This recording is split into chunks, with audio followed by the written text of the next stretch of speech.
الشیعہ والسنہ۔ تیسرا حصہ، ایران میں شیعہ مذہب کی ترویج کا سبب۔ ایران یعنی فارس کی زمین پر حضرت عمر فاروق رضی اللہ عنہ کے عہد مبارک میں پرچم توحید بلند ہوا۔ حضرت عمر فاروق رضی اللہ تعالی عنہ نے ایرانیوں کی قوت و شوکت کو پارا پارا کیا، انہیں ان کی سرزمین پر شکست دی، وہاں سے مجوسیت کا خلا خما کیا اور صدیوں سے حکومت کرتے ہوئے الوہیت کے دعوے دار ساسانی خاندان کا خاتمہ کیا۔ اسی وجہ سے مجوسیت کے پیروکار حضرت عمر رضی اللہ عنہ کے خلاف ہو گئے اور انہیں اپنا دشمن اول گنوانے لگے۔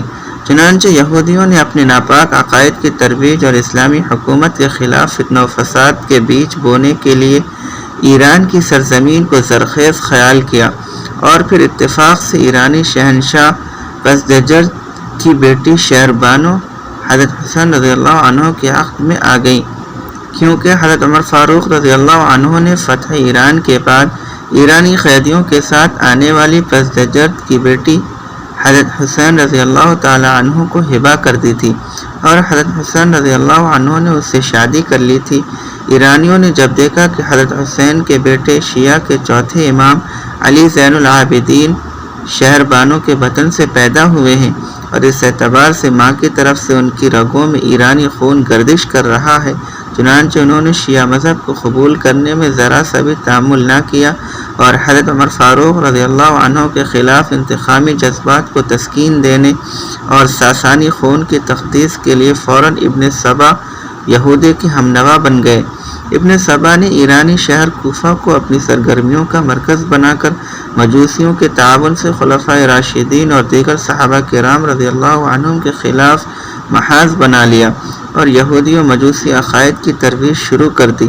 برطانوی مستشرق جس نے ایران میں طویل عرصہ گزار کر وہاں کی ثقافت و تاریخ کا گہرا مطالعہ کیا، اپنی تصنیف میں لکھتا ہے، ایرانیوں کی طرف سے مسلمانوں کے دوسرے خلیفہ عمر ابن خطاب کی مخالفت و معاندت کا سبب اس کے سوا کچھ نہ تھا کہ انہوں نے فارس کو فتح کیا اور ان کی قوت و شوکت کو کمزور کر کے وہاں اسلام کا پرچم بلند کیا تھا۔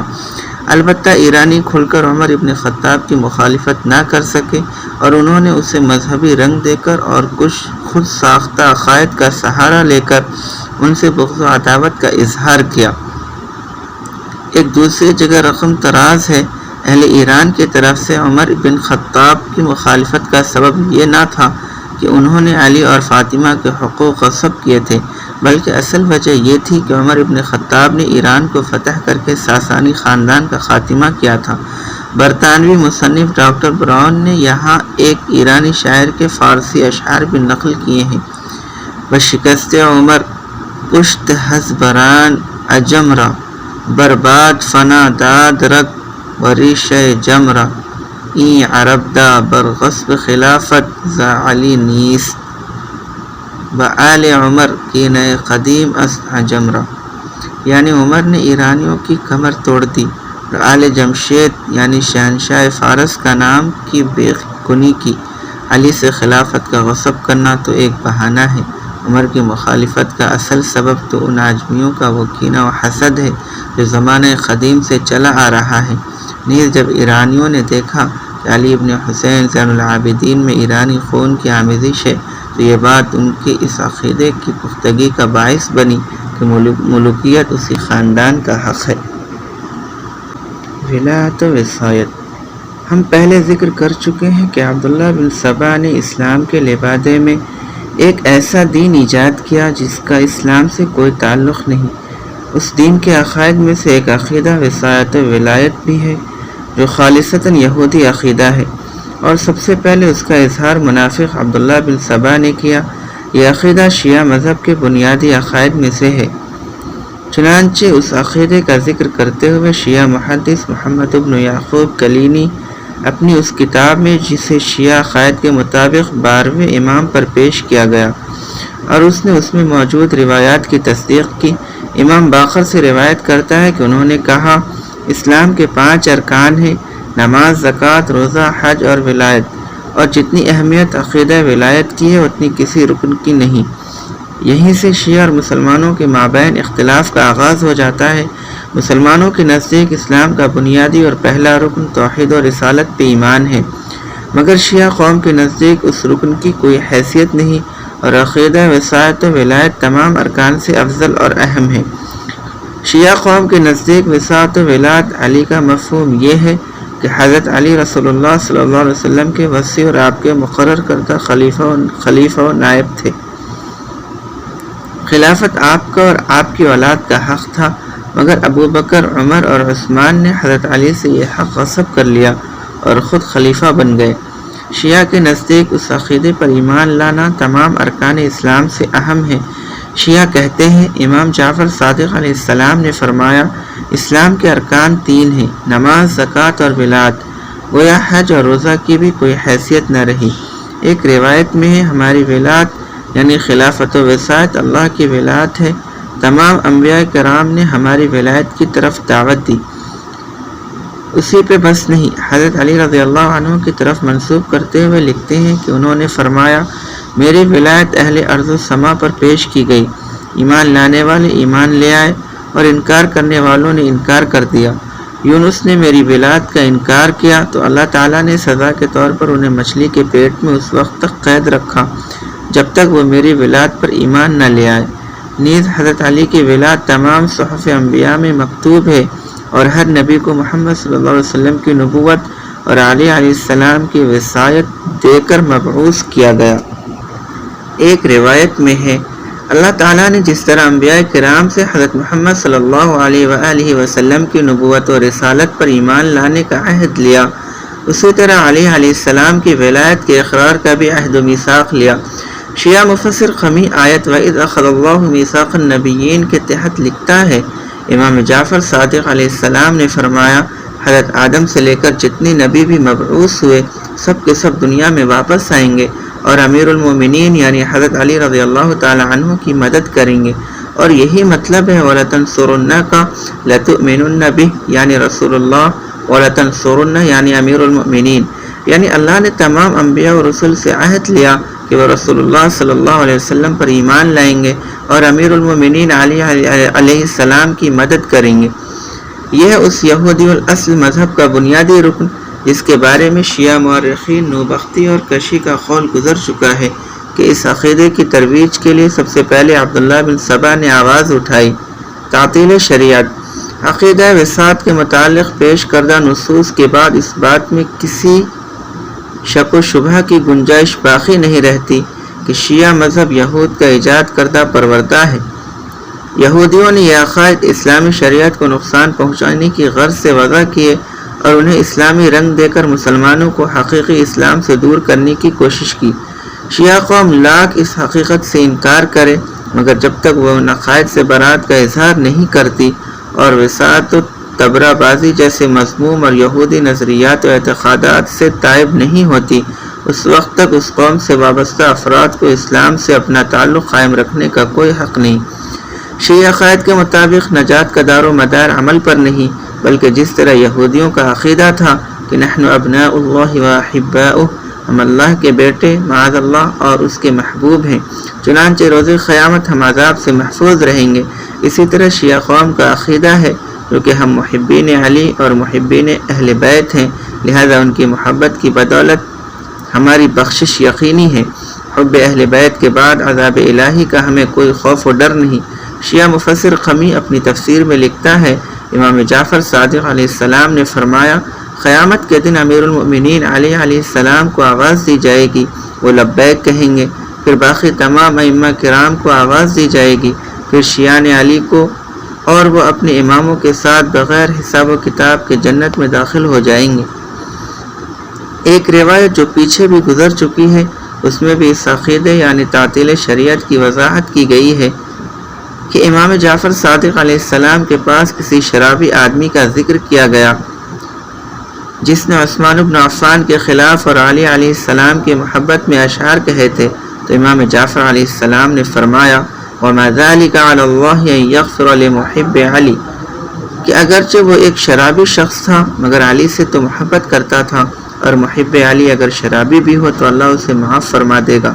امام جعفر صادق سے ہی ایک اور روایت ہے کہ انہوں نے ایک شیعہ شاعر یعنی مرثیہ خاں سے چند اشعار سنے جن میں اہل بیت پر ظلم کا ذکر تھا۔ اشعار سن کر ان کی آنکھوں میں آنسو آ گئے، پھر فرمانے لگے، اے جعفر بن عفان، فرشتوں نے بھی تمہارے شعر سنے اور ان کی آنکھوں میں بھی آنسو آ گئے، اور تیرے ان اشعار کی بدولت ابھی اللہ تعالیٰ نے تیرے تمام گناہ معاف فرما کر تجھ پر جنت واجب کر دی ہے۔ پھر فرمایا، جو شخص بھی شہادت حسین بیان کر کے خود بھی روئے اور دوسروں کو بھی رلائے، اس کے تمام گناہ معاف کر دیے جاتے ہیں اور اس کے لیے جنت واجب ہو جاتی ہے۔ یعنی محفل عزا کا اہتمام کرو اور خود ساختہ واقعات پر آنسویں بہاؤ اور سارے گناہ معاف کروا لو۔ کوئی ضرورت نہیں نماز، روزے اور دوسرے واجبات دین پر عمل کرنے کی۔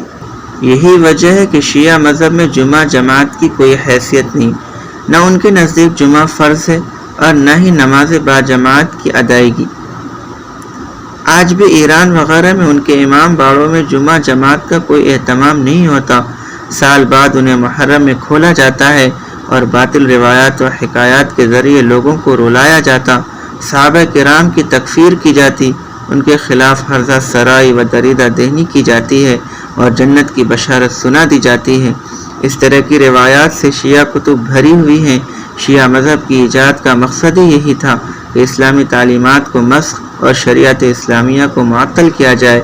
اسی باعث اس قسم کی روایات کو عام کیا گیا اور اس قسم کے اعتقادات کی ترویج کی گئی۔ مسئلہ بدع، شیعہ مذہب کا یہ عقیدہ بھی ابن سبا یہودی کی ایجاد و اختراع ہے۔ اس عقیدے کا مفہوم ہے کہ معاذ اللہ تعالیٰ کو بعض واقعات کے ہونے کا علم نہیں ہوتا تھا وقت کہ وہ وقوع پذیر نہ ہو جائیں۔ شیعہ محدث کلینی نے اپنی کتاب میں البدع کے عنوان سے بہت سی روایات ذکر کی ہیں۔ لکھتا ہے، امام علی رضا علیہ السلام شیعہ کے 8ویں امام فرماتے ہیں، اللہ تعالیٰ کے تمام انبیاء نے اللہ کے لیے عقیدہ بدع کا اقرار و اعتراف کیا ہے۔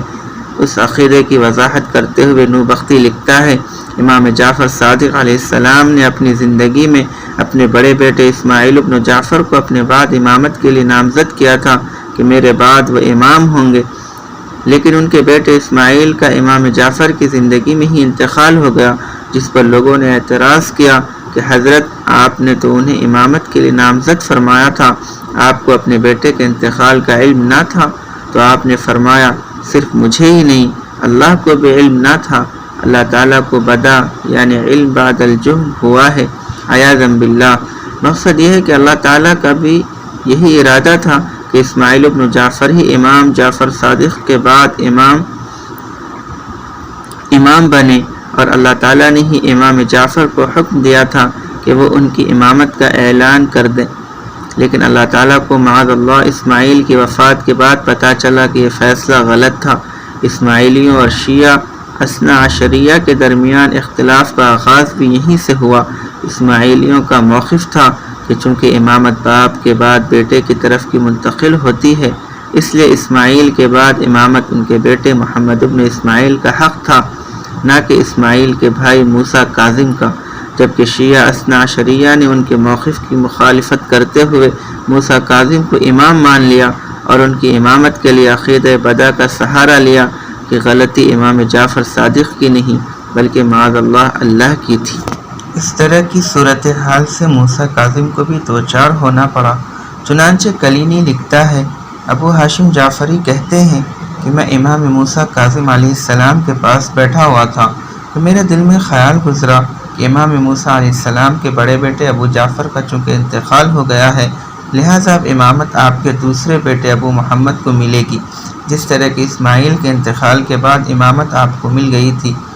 جو ہی میرے دل میں یہ خیال گزرا، آپ فرمانے لگے، ہاں ابو ہاشم، تم درست سوچ رہے ہو، میرے بیٹے ابو جعفر کے متعلق اللہ تعالیٰ کو اس طرح بدع ہوا جس طرح اسماعیل کے متعلق ہوا تھا۔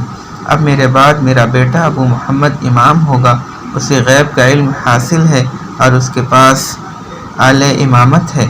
گویا شیعہ قوم کا اللہ تعالیٰ کے بارے میں یہ عقیدہ ہے کہ اللہ تعالیٰ سے بعض واقعات وقوع پذیر ہونے سے پہلے مخفی ہوتے ہیں۔ کلینی ہی کی روایت ہے، عبد المطلب روز محشر اکیلی ہی امت کی حیثیت سے اٹھیں گے، ان پر بادشاہوں کا سا جلال اور انبیاء کرام کا سا حلیہ ہوگا، کیونکہ وہ سب سے پہلے شخص ہیں جنہوں نے عقیدہ بدع کا اظہار کیا۔ عقیدہ رجعت، یہ بھی ایک یہودی عقیدہ ہے۔ شیعہ مذہب میں اس عقیدے کے مطابق 12 امام دنیا میں دوبارہ ظاہر ہوں گے۔ شیعہ قوم اور 12 امام۔ شیعہ قوم کے نزدیک عقیدہ وساط و امامت ائمہ کی اہمیت تمام اسلامی ارکان سے زیادہ ہے۔ اس عقیدے کے مطابق رسول اللہ صلی اللہ علیہ وسلم کے بعد حضرت علی رضی اللہ عنہ پہلے واجب الاطاعت امام و وصی تھے۔ ان کے بعد حضرت حسن، پھر حضرت حسین رضی اللہ عنہ، پھر ان کے بیٹے زین العابدین، پھر ان کے بیٹے امام باقر اور آخری امام و وصی محمد بن عسکر شیعہ عقیدے کے مطابق بچپن میں ہی غار کے اندر چھپ گئے تھے۔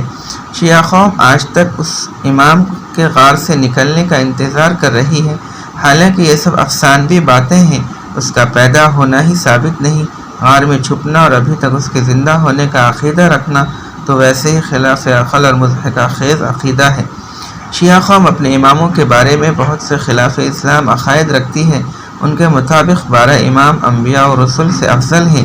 یہی نہیں بلکہ وہ خدائی اختیارات و تصرفات کے مالک اور صفات الہیہ سے متصف ہیں، مخلوق کے حاجت روا اور مشکل کشا ہے، ساری دنیا ان کے تابع ہے، فرشتے اور انبیاء و رسل ان کے مطیع ہیں، کوئی چیز ان سے مخفی نہیں۔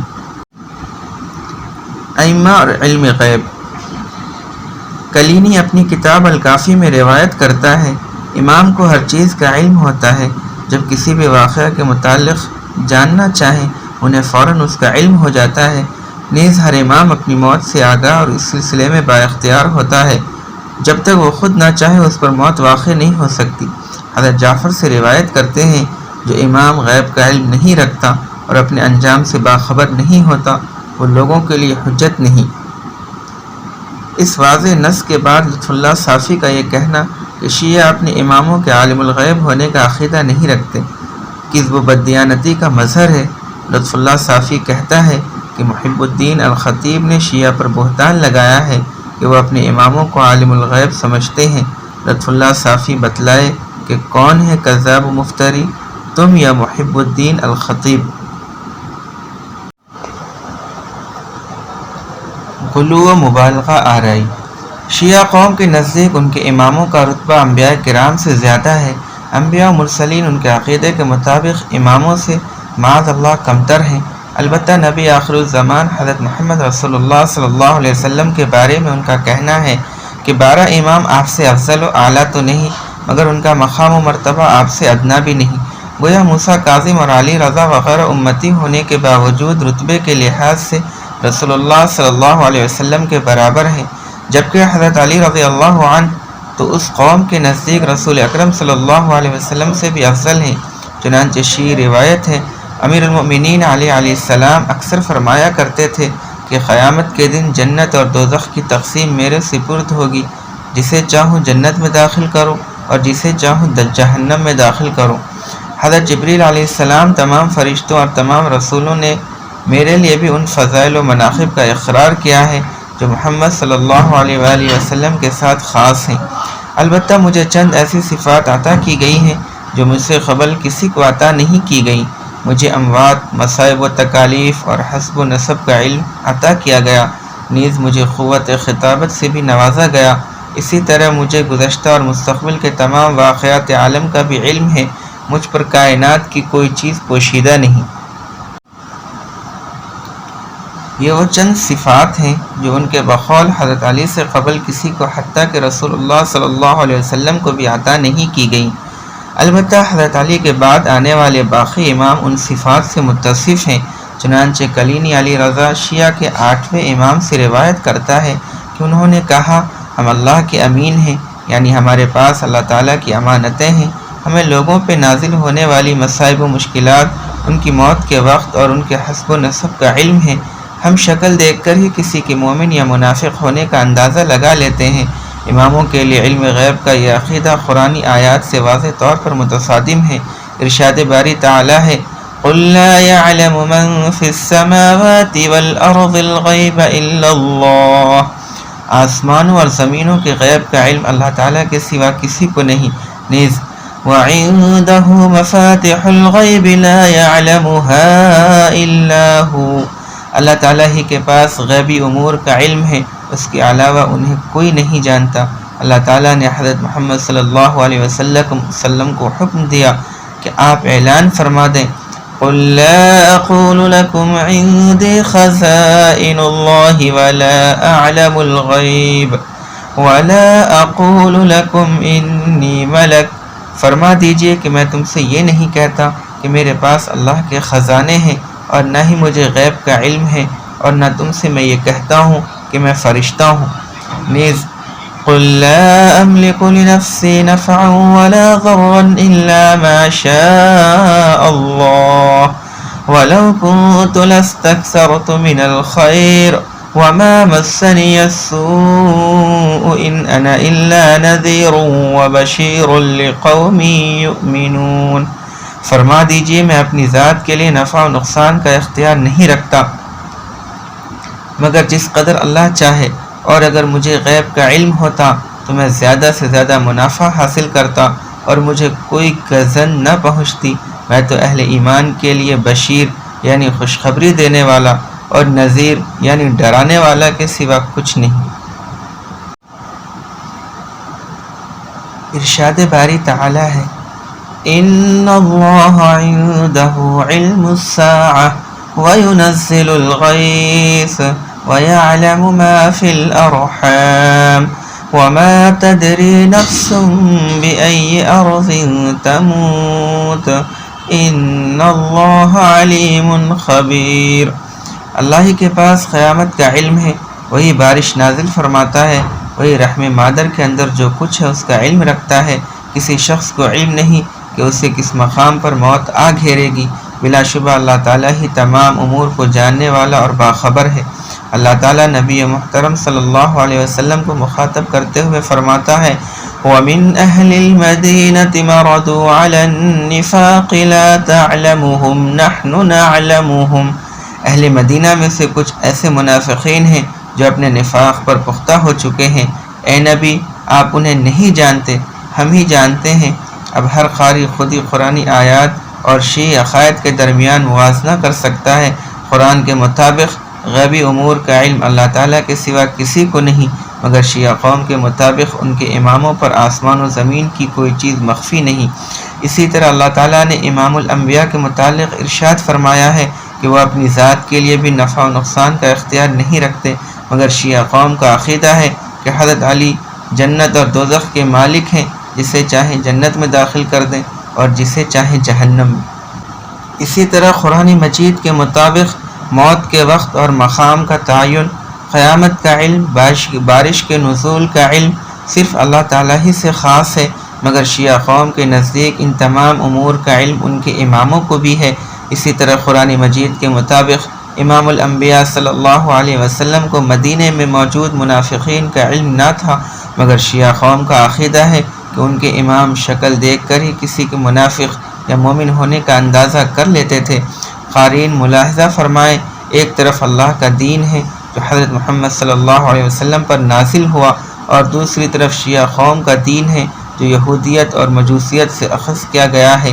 شیعہ قوم اپنے اماموں کے فضائل بیان کرتے وقت انبیاء کرام کی توہین میں بھی کسی قسم کا تردد محسوس نہیں کرتی، چنانچہ ان کا محدث کلینی یوسف التمار سے روایت کرتا ہے ہم ایک روز امام جعفر صادق علیہ السلام کے پاس بیٹھے ہوئے تھے کہ آپ فرمانے لگے ہمارے درمیان کوئی جاسوس بیٹھا ہوا ہے۔ ہم نے ادھر ادھر نگاہ دوڑائی، ہمیں کوئی مشکوک شخص نظر نہ آیا۔ ہم نے کہا ہمارے خیال میں یہاں کوئی جاسوس نہیں ہے۔ اپنی بات کی تردید پر آپ غصے میں آ گئے اور فرمایا رب کعبہ کی قسم، اگر میں موسیٰ اور خضر علیہ السلام کے ساتھ موجود ہوتا تو میں انہیں بتاتا کہ میں ان دونوں سے زیادہ علم رکھتا ہوں، اس لیے کہ ان دونوں کے پاس ماضی کا علم تو تھا مگر وہ حال اور مستقبل کے بارے میں کچھ نہ جانتے تھے، جبکہ مجھے قیامت تک کے تمام واقعات کا علم ہے۔ ایک اور روایت میں ہے امام جعفر صادق نے فرمایا جو کچھ آسمانوں اور زمینوں میں ہے مجھے سب اشیاء کا علم ہے، اور جو کچھ جنت اور دوزخ میں ہے مجھے اس کا بھی علم ہے، اسی طرح مجھے گزشتہ واقعات اور ہونے والے واقعات کا بھی علم ہے۔ شیعہ قوم جانتی تھی کہ اگر انہوں نے براہ راست انبیاء و رسول کی توہین کی تو یہ تحریک عوام میں پھیل نہیں سکے گی، اس لیے انہوں نے حب اہل بیت کی آڑ میں انبیاء کرام کو تنخیص کا نشانہ بنایا اور خود امام الانبیاء والمرسلین حضرت محمد رسول اللہ صلی اللہ علیہ وسلم کی تنقید سے بھی باز نہ رہے۔ اپنے اماموں کے فضائل بیان کرتے وقت ان کا مقام و مرتبہ نبی محترم صلی اللہ علیہ وسلم سے بھی بڑھا دیا، اور اس قدر غلو سے کام لیا کہ انبیاء کرام اور آپ صلی اللہ علیہ وسلم کی ذات اقدس ان کے اماموں کے مقابلے میں معاذ اللہ ہیچ اور کمتر آنے لگی۔ چنانچہ بصائر و درجات کا مصنف اور کلینی کا استاذ روایت بیان کرتا ہے، امام جعفر صادق فرمایا کرتے تھے، ہمارے پاس ایک ایسا فرشتہ آتا ہے جو جبرائیل اور میکائیل سے بھی بڑا ہے، یعنی حضرت محمد رسول اللہ صلی اللہ علیہ وسلم اور دوسرے انبیاء کرام پر حضرت جبرائیل علیہ السلام نازل ہوا کرتے تھے، مگر شیعہ کے اماموں پر حضرت جبرائیل علیہ السلام سے بھی افضل و اعلیٰ کوئی اور عظیم فرشتہ نازل ہوتا تھا۔ حضرت علی رضی اللہ عنہ کے فضائل و مناقب بیان کرتے ہوئے ایک شیعہ راوی کہتا ہے، جب آپ کو فتح خیبر کے لیے بھیجا گیا تو آپ کچھ دیر الگ ہو کر کھڑے رہے، آپ کے ساتھیوں نے دیکھا تو انہوں نے کہا کہ حضرت علیہ السلام اللہ تعالیٰ سے ہم کلام ہیں۔ واپسی پر کسی نے رسول اللہ صلی اللہ علیہ وسلم سے ذکر کیا تو آپ نے فرمایا، ہاں اس سے پہلے بھی اللہ تعالیٰ حضرت علی سے ہم کلام ہو چکا ہے۔ یوم طائف کے موقع پر، تبوک کے مقام پر اور حنین کے مقام پر حضرت جعفر سے روایت کرتے ہیں کہ انہوں نے کہا، رسول اللہ صلی اللہ علیہ وسلم نے طائف والوں سے کہا کہ میں تمہاری طرف ایک ایسے شخص کو روانہ کروں گا جو میری مانند ہے۔ پھر آپ نے حضرت علی کو طائف بھیجا اور خود رسول اللہ صلی اللہ علیہ وسلم بھی اللہ تعالیٰ کے حکم کے مطابق حضرت علی کے پیچھے روانہ ہو گئے۔ جب وہاں پہنچے تو حضرت علی پہاڑ کی چوٹی پر کھڑے تھے۔ لوگوں نے پوچھا، یا رسول اللہ، حضرت علی وہاں کیوں کھڑے ہیں؟ تو آپ نے فرمایا، حضرت علی اپنے رب سے مناجات کر رہے ہیں۔ کس قدر مقام افسوس ہے کہ شیعہ قوم حضرت علی رضی اللہ عنہ اور دوسرے اماموں کی فضیلت کی آڑ میں عقیدہ ختم نبوت کا انکار کر رہی ہے۔ کیا یہ عقیدہ رکھنا کہ جبریل علیہ السلام سے بڑا فرشتہ سرور کائنات صلی اللہ علیہ وسلم کے بعد اماموں پر نازل ہوتا تھا انکار ختم نبوت نہیں ہے؟ اور یہ عقیدہ رکھنا کہ اللہ تعالیٰ براہ راست حضرت علی سے ہم کلام ہوتا تھا یہ نبوت و رسالت کی توہین نہیں ہے؟ مگر شیعہ مذہب کا تو ہدف ہی یہی ہے۔ ان کے نزدیک انبیاء کرام کا رتبہ اماموں سے کمتر ہے۔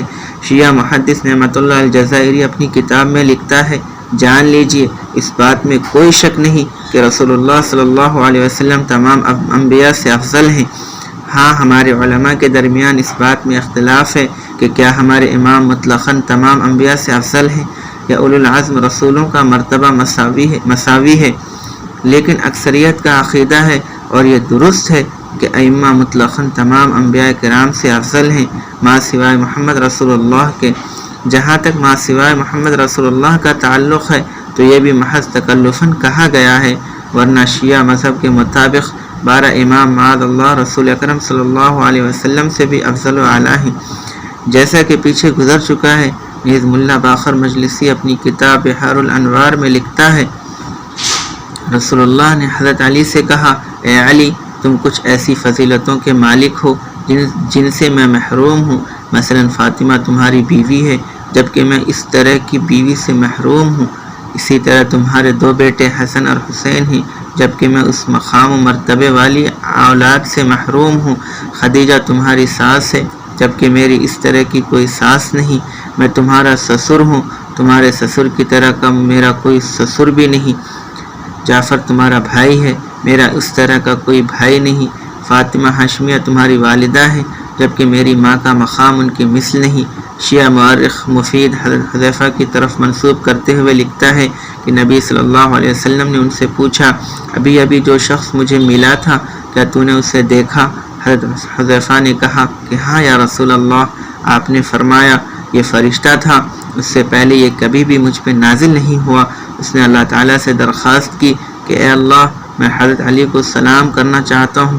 اللہ تعالیٰ نے اس کی درخواست کو قبول فرمایا اور علی کو سلام کرنے کی اجازت دے دی، چنانچہ وہ صرف علی کو سلام کرنے آیا تھا۔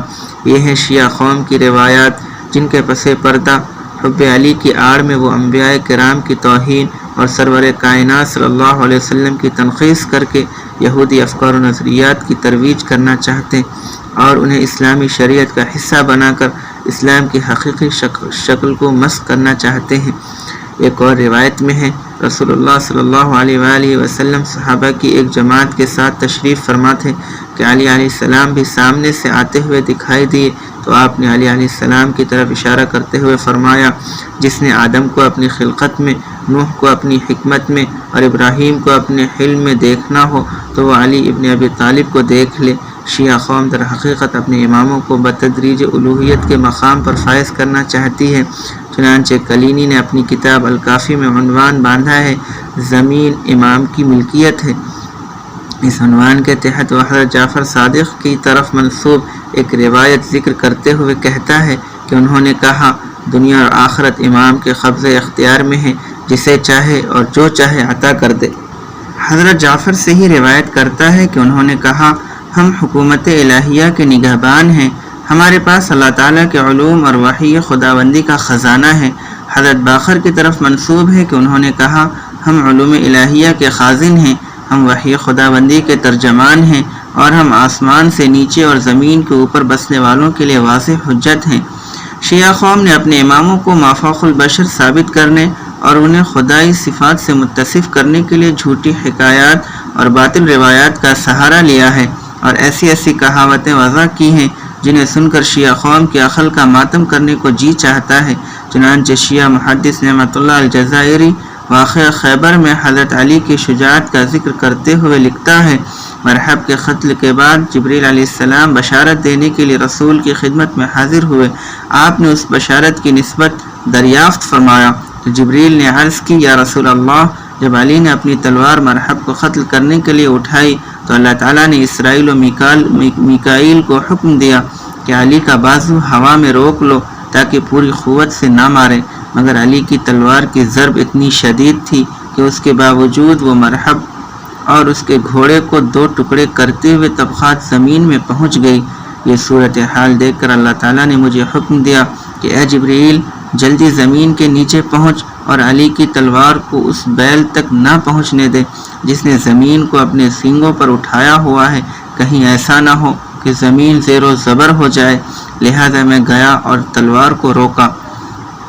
وہ تلوار میرے بازو پر قوم لوط کے شہروں سے بھی بھاری تھی، جو کہ 7 شہر تھے، جن کو میں نے 7ویں زمین سے اکھیڑ کر اپنے بازو پر آسمان کے قریب تک اٹھایا اور صبح کے وقت تک حکم کا منتظر رہا، یہاں تک کہ اللہ تعالیٰ نے مجھے ان شہروں کے الٹانے کا حکم دیا۔ علی کی تلوار کا بوجھ ان 7 شہروں کے بوجھ سے بھی زیادہ تھا۔ رسالتاً آپ صلی اللہ علیہ وسلم نے جبریل سے دریافت فرمایا کہ تو نے ان شہروں کو اٹھاتے ہی کیوں نہ الٹ دیا؟ جبریل نے عرض کی، یا رسول اللہ، ان میں ایک بوڑھا کافر پیٹھ کے بل سو رہا تھا اور اس کے سفید بال آسمان کی طرف تھے۔ اللہ سبحانہ نے ان سفید بالوں کی حیا کرتے ہوئے انہیں عذاب دینے کا اس وقت تک حکم نہ دیا جب تک کہ اس بوڑھے نے کروٹ نہ لے لی، پھر اللہ نے مجھے عذاب کا حکم دیا۔ اسی دن جب قلعہ فتح ہوا اور ان کی عورتیں اسیر ہو گئیں، ان میں شاہ قلعہ کی بیٹی صفیہ بھی تھی اور رسالتاً آپ صلی اللہ علیہ وآلہ وسلم کی خدمت میں حاضر ہوئی۔ اس کے منہ پر ضرب کا نشان تھا۔ حضرت صلی اللہ علیہ وآلہ وسلم نے اس کا سبب دریافت کیا۔ وہ کہنے لگی کہ جب علی قلعہ کی طرف آئے تو انہیں اسے فتح کرنے میں دشواری ہوئی۔ علی غصے میں آ گئے اور قلعے کے ایک برج کو زور سے ہلایا تو سارے قلعے میں زلزلہ آ گیا اور جتنے لوگ اونچی جگہ پر تھے گر پڑے۔ میں اپنے تخت پر بیٹھی ہوئی تھی، میں اس پر سے گر پڑی اور میرے چہرے پر ضرب لگی۔ حضور اکرم صلی اللہ علیہ وآلہ وسلم نے فرمایا، اے صفیہ، جب علی غصے میں آیا اور قلعے کو ہلایا تو علی کے غضب سے خدا غضب میں آیا اور تمام آسمانوں میں زلزلہ آ گیا، یہاں تک کہ فرشتے ڈر گئے اور اپنے منہ کے بل گر گئے۔ رہا در خیبر تو 40 آدمی مل کر اس کو رات کے وقت بند کیا کرتے تھے۔ جب علی علیہ السلام قلعہ میں داخل ہوئے تو کثرت ضرب سے آپ کی ڈھال پارا پارا ہو کر گر پڑی۔ آپ نے اس دروازے کو اکیلے ہی اکھیڑ لیا جسے 40 آدمی مل کر بند کرتے تھے اور اسے بطور ڈھال استعمال کرنے لگے۔ امیر المؤمنین علی علیہ السلام جنگ کرتے رہے اور وہ دروازہ آپ کے ہاتھ میں تھا، یہاں تک کہ اللہ تعالیٰ نے آپ کو فتح عطا فرما دی۔ یہ ہے وہ خود ساختہ حکایت جس میں حضرت علی کو خدائی اوصاف سے متصف کیا گیا ہے۔ يضاهئون قول الذين كفروا من قبل قاتلهم الله أنا يؤفكون. یہ لوگ اپنے سے پہلے گزرے ہوئے کفار کی سی باتیں کرتے ہیں، اللہ انہیں غارت کرے، یہ کہاں بھٹک رہے ہیں. خلاصہ یہ کہ شیعہ دین میں 12 امام نہ صرف تمام انبیاء کرام سے افضل ہیں بلکہ وہ خدائی صفات کے حامل بھی ہیں.